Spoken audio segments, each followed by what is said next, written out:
નમસ્કાર વિદ્યાર્થી મિત્રો, વસુંધરા એકેડેમીમાં આપ સૌનું સ્વાગત છે। હવે મિત્રો, આપણે હાઈકોર્ટ આસિસ્ટન્ટની જે મેન્સની એક્ઝામ છે એ પતી ગઈ છે। હવે તેના પછી આપણે ટાઈપિંગ એક્ઝામ લેવાની છે। તો ટાઈપિંગ એક્ઝામની જે સંપૂર્ણ માહિતી છે આપણે વિડીયોમાં લઈશું। એમાં આપણે જોઈશું કે પરીક્ષામાં તમને કયા પ્રકારનું કીબોર્ડ આવી શકે, એટલે કે કઈ કંપનીનું કીબોર્ડ આવી શકે કે જેમાં તમારે પ્રેક્ટિસ કરવી જોઈએ। પછી તમારે ટાઈપિંગ છે કાગળમાંથી કરવાનું થાય કે કોમ્પ્યુટર સ્ક્રીન પરથી કરવાનું થાય, પછી કેટલા શબ્દોનો પેરેગ્રાફ પૂછાઈ શકે, અને તમારે ટાઈપિંગ કરવા માટેના જે ગોલ્ડન રૂલ્સ ક્યાં ક્યાં છે અને તમે ટાઈપિંગ કઈ રીતે શીખી શકો છો ઘરે બેઠા। તો આ બધી માહિતી છે આપણે વિડીયોમાં લઈશું। તો આપણે અંત સુધી જોડાયેલા રહેજો, તો આપણે જે તમામ માહિતી છે તમારા સુધી પહોંચી શકે। જો તમારે વિડીયોને લાઈક કરવાનું બાકી હોય તો લાઈક કરી દેજો, તમારા મિત્રોમાં શેર કરી દેજો જે લોકો ટાઈપિંગની તૈયારી કરતા હોય, અને ચેનલ છે એને જો સબસ્ક્રાઈબ કરવાની બાકી હોય તો સબસ્ક્રાઈબ જરૂરથી કરી દેજો।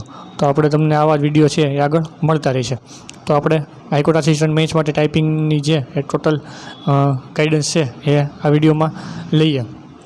તો સૌપ્રથમ જે મેન્સના માર્ક્સ છે એનો અંદાજ ઘણા લોકોને આવતો નથી કે અંદાજિત તમે કેટલા માર્ક્સ લઈ આવી શકો।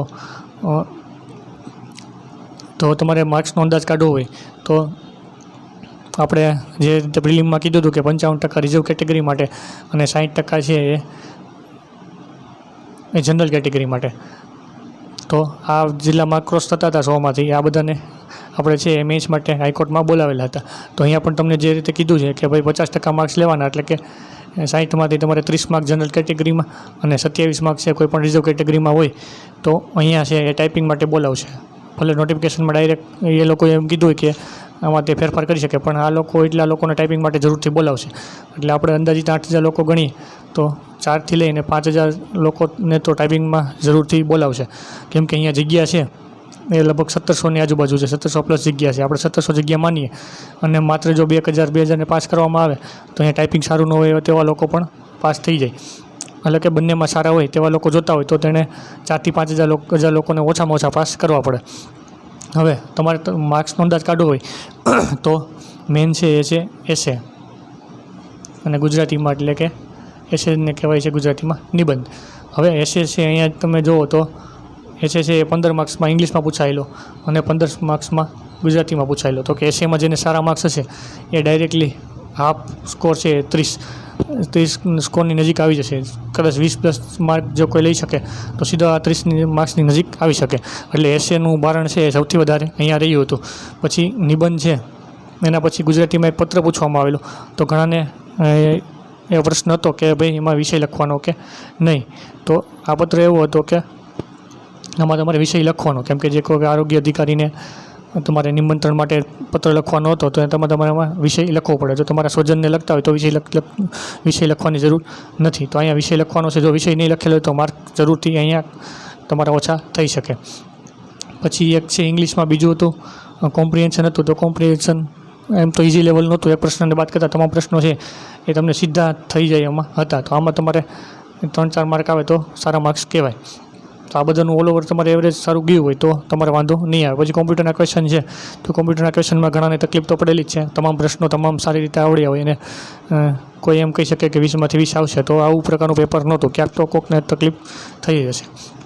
પછી સૌથી મોટી તકલીફ વિદ્યાર્થીને પડી શકે છે કે ભાઈ તમે કોઈ એકેડેમીમાં કોચિંગ લીધું હોય અને ત્યાં તમને એસે કરાવે અને જો એક્ઝામમાં બેઠો એસે પૂછાયો તો તમને અહીં માર્ક ઓછા આવી શકે, કેમ કે અહીંયા એકેડેમીમાં ઘણા બધા વિદ્યાર્થીઓ જોડાયેલા હોય અને જો બેઠો એસે પૂછાય તો બધા સમાન પ્રકારનું લખવાના છે। એનું ઇન્ટ્રોડક્શન હોય, મેન બોડી પાર્ટ હોય કે કન્ક્લુઝન હોય।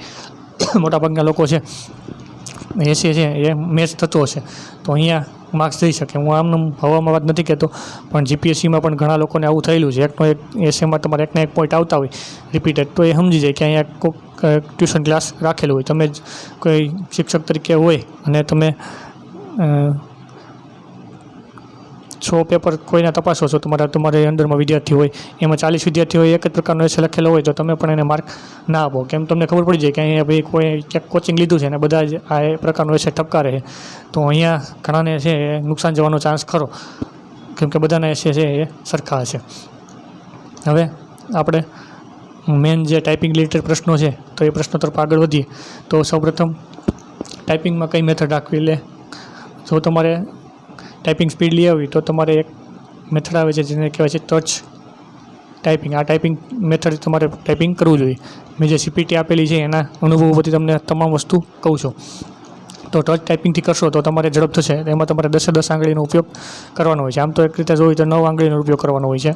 અંગૂઠાનો ઉપયોગ છે એ કઈ રીતે કરવો એ હું તમને આગળ તો કહું જ છું. આપણે જે ગોલ્ડન રૂલ્સ છેલ્લે જોઈએ એમાં કહીશ. એટલે 10 આંગળીમાંથી તમારે 9 આંગળીનો ઉપયોગ કરવાનો થશે તો ટાઈપિંગમાં. તો આનાથી તમારી સ્પીડ આવશે. હવે આ ટચ ટાઈપિંગમાં કઈ રીતે કરવું એનો એક 20 મિનિટનો વિડીયો છે, એની હું લિંક છે આપણું હાઈકોર્ટનું જે ગ્રુપ છે હાઈકોર્ટના ગ્રુપમાં મૂકી દઈશ, તો તમે ત્યાંથી વિડીયો જોઈ લેજો. તો આપણે નીચે તમને છે ડિસ્ક્રિપ્શનની અંદર લિંક આપેલી છે, ત્યાંથી તમે હાઈકોર્ટ આસિસ્ટન્ટનું જે ગ્રુપ છે એમાં જોડાઈ જજો. તો ટચ ટાઈપિંગથી તમારે પ્રેક્ટિસ કરવાની રહેશે. હવે આગળ વધીએ તો ટાઈપિંગ સ્પીડ કેટલી હોવી જોઈએ. તો અહીંયા તમારે ઇંગ્લિશ ટાઈપિંગ જે કરવાનું આવશે તો તેમાં 30 વર્ડ પર મિનિટ, આનાથી વધારે સ્પીડ હોવી જોઈએ.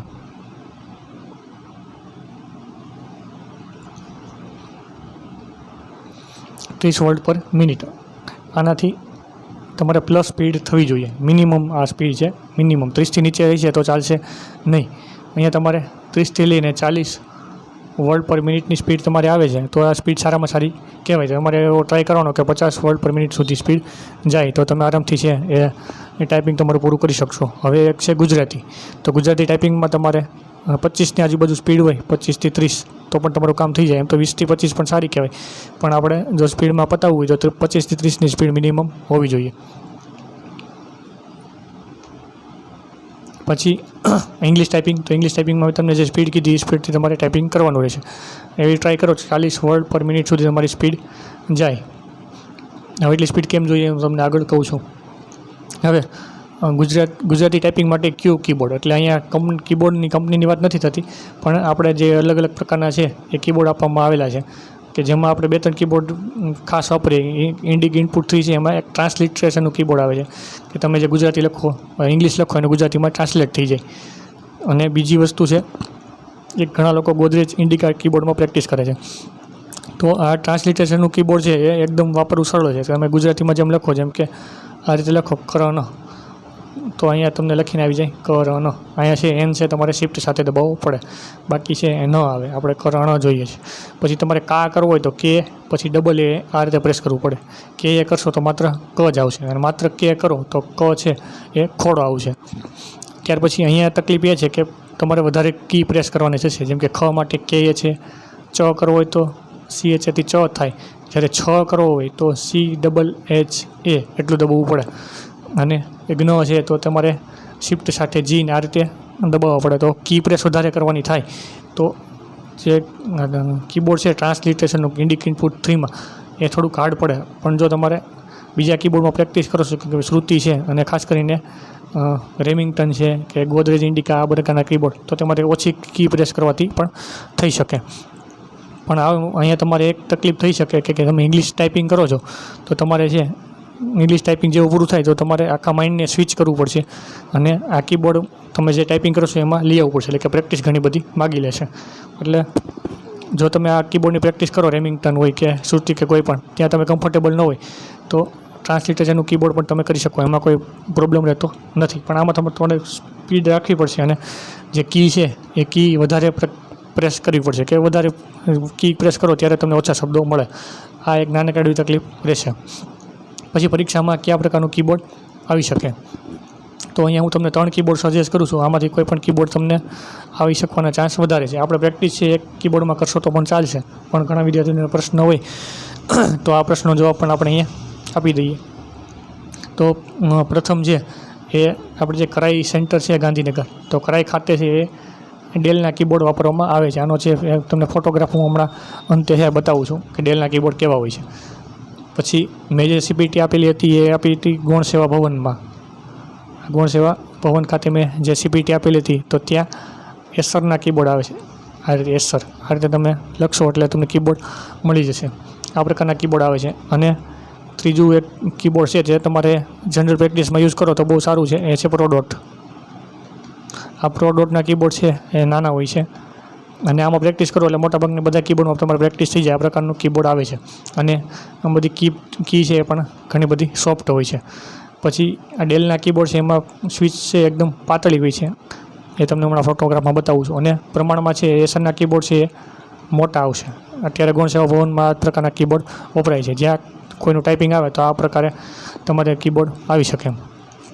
તો આમાંથી આ પ્રકારના કીબોર્ડ આવી શકે. તમારે જો એકવાર ટ્રાય કરવી હોય તો કોઈનું કીબોર્ડ લઈને આ પ્રકારના કીબોર્ડમાં ટ્રાય કરી શકો. બાકી હું તમને સજેસ્ટ કરું કે પ્રો ડોટમાં કરશો તો પણ ચાલી જશે. અને આ કીબોર્ડના ફોટોગ્રાફ આપણે અંતે જોઈએ છીએ. હવે તમારે ટાઈપિંગ છે કઈ રીતે, કાગળ પર કરવાનું કે કોમ્પ્યુટર સ્ક્રીન પર કરવાનું. તમને કોઈ કાગળ આપવામાં આવશે, જેમ કે CPT હોય, કોમ્પ્યુટર પ્રોફિશિયન્સી ટેસ્ટ, તો આમાં છે તમારે કાગળ પર ટાઈપિંગ કરવાનું આવે છે. તો અહીંયા તમારે છે એ પ્રેક્ટિસ છે એ બંનેમાં કરવાની રહેશે. આગળ શું હતું એનાથી તમારે કોઈ લેવા દેવા નથી, આગળની એક્ઝામમાં કઈ રીતે પૂછાયું, પણ તમે બંનેમાં પ્રેક્ટિસ કરશો તો તમને ઘણો બધો ફાયદો થશે. તમે જે ટાઈપિંગ માસ્ટર કે કોઈ પણ ઓનલાઈન છે પ્રેક્ટિસ કરતા હોય તો કોમ્પ્યુટર સ્ક્રીન પર કરતા હોય છો, તો તેની સાથે સાથે કાગળ પર પણ પ્રેક્ટિસ કરવી જરૂરી છે. કેમ કે તમારે જે છે એ કાગળ જોવાનો રહેશે અને કોમ્પ્યુટર સ્ક્રીન જોવાની રહી. કીબોર્ડ છે જો આપણે કીબોર્ડ છે ટચ ટાઈપિંગ કરો એટલે કીબોર્ડમાં કોઈ પણ પ્રકારે તમારે જોવાનું થતું નથી. જો જોઈને ટાઈપિંગ કરશો તો તમારે ક્યારેય ટાઈમમાં છે ટાઈપિંગ પૂરું થશે નહીં. તો અહીંયા બંનેનો એડવાન્ટેજ ડિસએડવાન્ટેજ છે. અહીંયા તમારે ખાલી કોમ્પ્યુટર સ્ક્રીન ઉપર જ ધ્યાન રાખવાનું રહેશે અને કીબોર્ડથી ટાઈપ કરવાનું રહેશે. અને કીબોર્ડ તો જોવાનું જ નથી, પણ કાગળ પર તો જો તમને કાગળમાંથી ટાઈપિંગ કરવાનું આપે તો તમારે એ કાગળમાં રીડિંગ કરવાનું અને સાથે સાથે કોમ્પ્યુટર સ્ક્રીન પર પણ જોતું જવાનું કે ટાઈપિંગ બરાબર થઈ છે કે નહીં, ભૂલ તો નથી થતી. તો આ રીતે તમારે બે જગ્યાએ જોવું પડશે. એટલા માટે તમારે પ્રેક્ટિસ છે એ બંનેમાં કરવાની રહેશે. બંનેમાં કરો, આગળ જે પણ આવ્યું હોય એનાથી કોઈ મતલબ નથી, પણ પ્રેક્ટિસ છે એ બંનેમાં કરવાની. પછી કેટલા શબ્દનો પેરેગ્રાફ પૂછાઈ શકે. હવે અહીંયા છે એ અંદાજિત આપણે કહીએ તો 300થી લઈ અને 400 શબ્દો આ એટલાનો પેરેગ્રાફ છે એ તમને ઇંગ્લિશમાં પૂછાઈ શકે. જો તમારે 350નો પેરેગ્રાફ પૂછાય છે અને તમારી સ્પીડ છે એ 35 વર્ડ્સ પર મિનિટ છે તો તમારે 10 મિનિટની અંદર ટાઈપિંગ છે એ કમ્પ્લીટ થઈ જાય. એટલે મેં તમને કીધું હતું કે ભાઈ ટાઈપિંગ સ્પીડ છે એ 30થી લઈને 40 વર્ડ પર મિનિટ. આની આજુબાજુ રાહ હશે તો વાંધો નહીં આવે. પછી ગુજરાતી છે, તો ગુજરાતીમાં પણ છે એટલે 200થી લઈ અને 300 સુધીનો પેરેગ્રાફ પૂછાઈ શકે છે. અહીંયા થોડુંક હાર્ડ પડી શકે છે, એટલા માટે તમારી સ્પીડ છે એ 20થી લઈને 30 વર્ડ પર મિનિટની મિનિમમ રાખવાની. હવે તમે એકવાર આની સ્પીડ આવી જાય છે ગુજરાતી ઇંગ્લિશમાં તો માત્ર ને માત્ર છે એ તમારે સ્પીડ અને તમારે એક્યુરેસી આની ઉપર જ કામ કરવાનું છે. અહીંયા જો તમારી 90% જેવી એક્યુરેસી થતી હોય તો વાંધો નહીં આવે. પછી હવે ટાઈપિંગ આપણે કઈ રીતે કરવું જોઈએ એના ગોલ્ડન રૂલ કેટલાક જોઈ લઈએ તો જેથી તમને ટાઈપિંગ કરવામાં સરળતા રહે. તો સૌપ્રથમ છે આપણે જે ટચ ટાઈપિંગ કરવાનું છે, ટચ ટાઈપિંગ એની મેથડ છે એનો આપણો એક વિડીયો છે એની લિંક હું તમને નીચે ડિસ્ક્રિપ્શનમાં છે. આપણો હાઈકોર્ટનું ગ્રુપ છે, આ ગ્રુપમાં જોડાઈ જજો. અહીંયા લિંક આપી દઈશ તો એક 20 મિનિટનો વિડીયો છે એ જોઈ લેશો તો તમારે ઇંગ્લિશ ટાઈપિંગમાં કોઈ પણ પ્રકારની માથાકૂટ રહેશે નહીં. એ કમ્પ્લીટ આખો એક કોર્સની જેમ જ તમામ વસ્તુ મૂકેલી છે કે આથી કી પ્રેસ કરવી અને કઈ રીતે ટાઈપિંગ કરવું જોઈએ. તો તમે ગ્રુપમાં જોડાઈ જજો તો ત્યાંથી તમને આની લિંક મળી જશે. પછી ટાઈપિંગની પ્રેક્ટિસ છે એ તમારે MS વર્ડની અંદર કરવાની નથી. ટાઈપિંગની પ્રેક્ટિસ તમારે નોટપેડમાં કરવાની. નોટપેડ હોય કોમ્પ્યુટરમાં, નોટપેડમાં પહેલાં પ્રેક્ટિસ કરવાની. જે પેરેગ્રાફ ટાઈપ કરો હોય તમારે કંટ્રોલ એથી આખો સિલેક્ટ કરી અને જેવું ટાઈપ થઈ જાય એને તમારે MS વર્ડ છે એની અંદર પેસ્ટ કરી દેવાનો. જેવી પેસ્ટ કરશો એટલે નીચે લાલ લાઈન આવી જશે એટલે તમને ખબર પડશે કે તમારી ક્યાં ક્યાં ભૂલ થઈ છે. હવે તમે જો MS વર્ડમાં ટાઈપ કરો તો અહીંયા કેવું બને કે સીધી લાલ લાઈન આવે એટલે તમે એને ફરીથી ચેકો અને ફરીથી આગળ ટાઈપિંગ કરો. આ રીતે તમારો ટાઈમ છે ઘણો બધો બગડે અને એક્ઝામમાં આ રીતે આપણી પાસે ટાઈમ હોતો નથી. એટલા માટે પહેલાં નોટપેડમાં ટાઈપ કરો, પછી વર્ડમાં લઈ લો એટલે નીચે છે એ તમારે કેટલા શબ્દો ટાઈપ થયા નીચે લખેલું આવશે વર્ડ્સ કરીને. વર્ડ્સ કરીને આવી જશે. તમારે ટાઈપિંગ છે 10 મિનિટનું કરવાનું.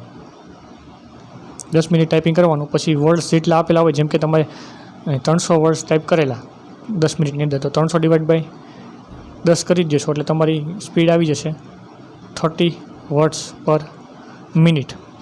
તો આ રીતે તમારે નોટપેડની અંદર ટાઈપ કરવાનું અને પછી MS વર્ડમાં નાખી દેવાનું એટલે તમને છે એ લાલ લાઈનથી એરર બતાવી દેશે. તો તમને ઘણી સરળતા પડશે. પછી જો તમારે પછી લેપટોપ નથી તો તમે એક ટાઈપ કરી શકો છો. તમારા મોબાઈલની સ્ક્રીન છે એ મોબાઈલ સ્ક્રીન પર તમે ટાઈપ કરી શકો છો. અહીંયા માત્ર તમારે એક ડેટા કેબલથી લઈ અને OTGથી કનેક્ટ કરી દેવાનું. બાકી તમે પ્લે સ્ટોરમાં જોશો, પ્લે સ્ટોરની અંદર તો ત્યાં એપ્લિકેશન ઘણી બધી આવેલી છે, જેમ કે નોટપેડની પણ એપ્લિકેશન આવે છે. તો અહીંયા તમે સીધું છે એમાં ડાયરેક્ટ ટાઈપ કરી શકો. તમારે પ્રેક્ટિસ કરવી હોય તો આ રીતે કરી શકો. તમારે માત્ર કીબોર્ડ છે એને OTGથી મોબાઈલ હારે કનેક્ટ કરવાનું છે અને પછી નોટપેડની કોઈ એપ્લિકેશન ડાઉનલોડ કરી અને ટાઈપિંગની પ્રેક્ટિસ છે એ કરી શકાય. પછી ઘણા લોકોને એવો પ્રશ્ન છે કે શું આમાં કોચિંગ લેવું જોઈએ? તો ટાઈપિંગ માટે છે એ કોઈ પણ પ્રકારના કોચિંગની જરૂર નથી, કેમ કે ત્યાં હું તમને જે આપું છું, હમણાં ટચ ટાઈપિંગનો વિડીયો આપું છું, તો એ ટચ ટાઈપિંગ મેથડ જ કરાવવામાં આવે છે. તો તમે ઘરે આરામથી કરી શકો છો. અહીંયા કોચિંગની ફી બગાડવાની કોઈ જરૂર છે નહીં. પછી તમે એક્યુરેસી છે તો એક્યુરેસી એવી ટ્રાય કરો કે 90+ એક્યુરેસી રહે. તો તમારે મિનિમમ માર્ક તો 2 સેશનમાં 8 તો લાવવાના જ છે. તો એક્યુરેસી સારી હશે તો અહીંયા માર્ક પણ તમને સારા મળી જશે. પછી બીજી અગત્યની બાબત કે જ્યારે તમે ટાઈપિંગ કરતા હોય તો હાથમાં કોઈ પણ પ્રકારની વીંટી, ઘડિયાળ કે કોઈ પણ પ્રકારની વસ્તુ હોવી જોઈએ નહીં. ટ્રાય કરો કે ત્યારે તમે જે એક્ઝામમાં જાઓ ત્યારે ટી શર્ટ પહેરેલું હશે તો ટાઈપિંગમાં તમને ઘણી વધારે સરળતા થઈ જશે. આવી ઝીણી બાબતોનું ધ્યાન રાખવું. ઘડિયાળની વીંટી છે તમારે એક્ઝામમાં તો જરાય લઈને જવાની જરૂર જ નથી, કેમ કે ટાઈમ તો તમારે ત્યાં આપેલો જ હશે. વીંટી અને ઘડિયાળ હશે તો તમારી ટાઈપિંગ સ્પીડ છે એ ઓછી થશે. તો આ એક ઝીણી બાબત હતી પણ તમારે ધ્યાનમાં રાખવી જોઈએ. પછી પેરેગ્રાફ તમને કેવા પૂછાશે? હવે અહીંયા તમે એવું નહીં માનતા કે ભાઈ કોઈ પોલીસ રિલેટેડ છે કે પછી જ્યુડિશરી રિલેટેડ છે આ જ પૂછાય, કેમ કે હાઈકોર્ટનું ટાઈપિંગ છે. અહીંયા તમે જુઓ તો આવો ટ્રેન્ડ છે કે ગૌણ સેવા હોય કે પછી હાઈકોર્ટ હોય, આ લોકો છે એ ઇંગ્લિશની અંદર છે એ મોટા ભાગે કોઈ ફેમસ પર્સનાલિટી છે, જેમ કે સરદાર પટેલ છે, ગાંધીજી છે, આના આખા લાઈફ વિશેનો કોઈ પણ એક પેરેગ્રાફ આપી દે છે. અને ગુજરાતી ટાઈપિંગ છે, ગુજરાતી ટાઈપિંગમાં તમને છે એ પાઠ્યપુસ્તક જે છે, આ પાઠ્યપુસ્તકની અંદર કવિઓ આપેલા છે. કવિઓ તો આ કવિઓ છે આમાંથી બેઠા પેરેગ્રાફ છે એ એક્ઝામમાં ગૌણ સેવામાં તો પૂછવામાં આવે છે. જેમ કે અમારે પાઠ્યપુસ્તકની અંદર જે દયારામ છે એ દયારામ વિશેનો એક પેરેગ્રાફ આપવામાં આવેલો હતો. આમ તો 2 પેરેગ્રાફ આપવામાં આવેલા હતા કે એનું નામ શું છે, એનો જન્મ ક્યારે થયો હતો, આ બધી બેઝિક માહિતી અને કૃતિઓ હતી. એટલે તમારે અહીંયાથી છે એ સેમિકોલન છે, કોમા છે, આ બધી પ્રેક્ટિસ પણ ખાસ કરવાની, કેમ કે એની કૃતિઓ છે એ સિંગલ ઇન્વર્ટેડ કોમામાં લખેલી હતી, તો તમને કોઈ પ્રોબ્લેમ આવે નહીં. અને ગુજરાતીમાં છે તમે જો આ રીતે ટાઈપિંગ કરશો આ બધા કવિઓના તો તમને એક રીતે નોલેજ પણ મળશે અને ઘણો આનામાં તમે એક્ઝામમાં ફાયદો પણ થશે. તો આ ખાસ ધ્યાન રાખવું. પછી નાની મોટી વસ્તુ જેમ કે તમને ટાઈપિંગ કરતા હોય ત્યારે થોડો ઘણો કંટાળો આવે, પણ ધીમે ટાઈપિંગ કરશો તો સ્પીડ પણ આવી જશે. પછી તમારે ટાઈપિંગમાં એક ધ્યાન રાખવાનું છે સ્પેલિંગ. તમારે સ્પેલિંગ પણ છે અમુક સ્પેલિંગ તો તમને મોઢે યાદ જ હોવા જોઈએ. જેમ કે સીધું તમે પેરેગ્રાફમાં વાંચો છો તો તમારે એક લાઈન છે એમાં મેક્સિમમ તમારે સ્પેલિંગ સાથે લાઈન યાદ રાખી અને ટાઈપ કરવાની રહેશે. જેમ કે આખી તમે એક લાઈન જો ધેર આર કાઉસ, તો સીધું તમારે ધેર આર કાઉસ એકદમ ઝડપથી છે ટાઈપિંગ થઈ જવું જોઈએ. હવે છેલ્લો શબ્દ તમે લખો જેમ કે ધેર આર કાઉસ, COWS, તમે જેવું ટાઈપિંગ થાય તો નીચે તરત બીજી લાઈન પર ધ્યાન જવું જોઈએ અને આગળની લાઈન શું છે એ તમારા મગજમાં પ્રોસેસ થવી જોઈએ. આ તમે જ્યારે ટાઈપિંગ તમારી સ્પીડ આવી જાય તો આ બધી વસ્તુ તમારે થવા લાગશે અને ટાઈપિંગની સ્પીડ છે એ ધીમે વધી જશે. હવે આપણે અંતે છે એ મેં તમને જે કીધું હતું કે આ કીબોર્ડ કેવા દેખાય છે, તો કીબોર્ડના જે તમને ફોટોગ્રાફ છે એ અત્યારે અહીંયા બતાવી દઉં છું. તો આ જે સૌપ્રથમ તમે જોવો છો આ છે એ ડેલનું કીબોર્ડ છે. મેં તમને જેમ કીધું કે ભાઈ કરાઈ એકેડેમી ખાતે છે, કરાઈમાં જો તમારો નંબર આવે તો આ ડેલનું કીબોર્ડ આવશે. અહીંયા જે સ્વિચું છે એકદમ પાતળી હોય છે અને આમાં ટાઈપિંગ છે એ એકદમ સ્મૂથલી કરી શકાય છે. તમે સ્વિચ જુઓ તો આ પાતળી હોય છે. અહીંયા તમે કિંમત જુઓ તો આ 500થી લઈ અને 1000 રૂપિયા સુધીની રેન્જમાં મળતા હોય છે. જો તમારે મગાવવું હોય તો આને પર પ્રેક્ટિસ કરો તો વધારે સારું રહેશે. બાકી તમે કોઈ પણ કીબોર્ડ છે એ યુઝ કરી શકો. પછી સેકન્ડ જે કીબોર્ડ છે એ એસરનું કીબોર્ડ છે. અહીંયા તમે એનો લોગો જોઈ શકો છો. આ રીતે ACER એસર લખેલું હશે. તો આ કીબોર્ડ છે એ પ્રમાણમાં સૌથી મોટું કીબોર્ડ છે. અને ગૌણસેવામાં ભવનમાં જે મારે ટાઈપિંગ આવેલું, એટલે મારે CPT જે આપેલી એમાં આ કીબોર્ડ આવેલું. તો આ જ કીબોર્ડ એક્ઝેક્ટ હતું. તો આ કીબોર્ડ છે એ થોડું મોટું હોય છે. તો આમાં પણ તમે પ્રેક્ટિસ કરવી તો કરી શકો. આ છે એ 700-800થી લઈ અને 1500 રૂપિયા સુધી કીબોર્ડ બેઝિક મળે છે. બાકી આમાં છે એ લાઇટિંગવાળા કીબોર્ડને એ અલગ અલગ પ્રાઇઝમાં મળતા હોય છે. હવે એક અંતિમ કીબોર્ડ છે એ છે પ્રો ડોટનું. તો આ પ્રો ડોટનું કીબોર્ડ છે. આ છે એક ઓલમોસ્ટ આની સાઇઝ છે આપણે જે ડેલનું કીબોર્ડ જોયું એના જેવડી હોય છે. અને એટલે કહી શકાય કે એકદમ સૌથી એમાં નાની સાઇઝ હોય તો એ પ્રો ડોટના કીબોર્ડની છે. અહીંયા તમે પ્રેક્ટિસ કરો છો તો પણ કમ્પ્લીટ તમારે બધું આવી જાય. અહીંયા તમને હું કહું સલાહ એક પ્રમાણે આપું તો તમે કોઈ પણ એક કીબોર્ડ છે એને લઈ શકો છો. આ તો તમે એક્ઝામ રિલેટેડ કોઈને માહિતી જોતી હોય કે કયા પ્રકારનું કીબોર્ડ હોય એટલા માટે માહિતી આપી. કોઈ પણ આમાંથી એક કીબોર્ડ ઉપર તમે ટાઈપિંગ કરશો તો પણ તમારું કામ થઈ જશે. હવે ક્યારેક એવું બની શકે કે ભાઈ બધાની એક્ઝામ જો સાથે રાખે, આમ તો મોટાભાગે એક દિવસે બધાની રાખશે, કોઈ બેચની અંદર એક અલગ અલગ બેચ પાડીને એક્ઝામ ન રાખે અને એક સાથે જ બધાની 4-5 હજારની એક્ઝામ લે અને અલગથી જે કોમ્પ્યુટર લેબ છે એવા કીબોર્ડ રાખે તો થોડુંક કીબોર્ડ તમને ખરાબ પણ આવી શકે. આ પ્રશ્ન પણ ઘણાને પહેલાં CPTમાં થતો હતો. તો તમારે આના માટે છે એ કોઈ એક સેકન્ડ હેન્ડ કીબોર્ડ હોય, એકદમ જૂનું કીબોર્ડ હોય જેમાં કી છે એ ખૂબ જ પ્રેસ કરવી અઘરી પડતી હોય, તો એ પ્રકારનું કીબોર્ડ લઈને એકવાર એમાં પણ પ્રેક્ટિસ કરી લેવી. માત્ર ને માત્ર એક હાથ બેસાડી દેવો જેથી ખરાબમાં ખરાબ કીબોર્ડ આવે એટલે ખરાબ પરિસ્થિતિમાં પણ આપણને વાંધો આવે નહીં. તો આ વસ્તુનું તમારે ધ્યાન રાખવું. બાકી જેટલી માહિતી હતી આપણે આ વિડીયોમાં આપી દીધી છે. હવે જો તમારો કોઈ પ્રશ્ન હોય તો તમે કમેન્ટમાં પૂછી શકો. બાકી આપણે નેક્સ્ટ વિડીયોમાં મળીશું. અને હાઈકોર્ટ આસિસ્ટન્ટમાં જે ટાઈપિંગ રિલેટેડ કોઈ પણ પ્રશ્ન હોય તો તમે આપણે ગ્રુપ બનાવેલું છે એમાં જોડાઈ જજો. એમાં લિંક પણ આપણે મૂકી દઈશું. તો મળીએ નેક્સ્ટ વિડીયોમાં. Thank you. જય હિન્દ, જય ભારત.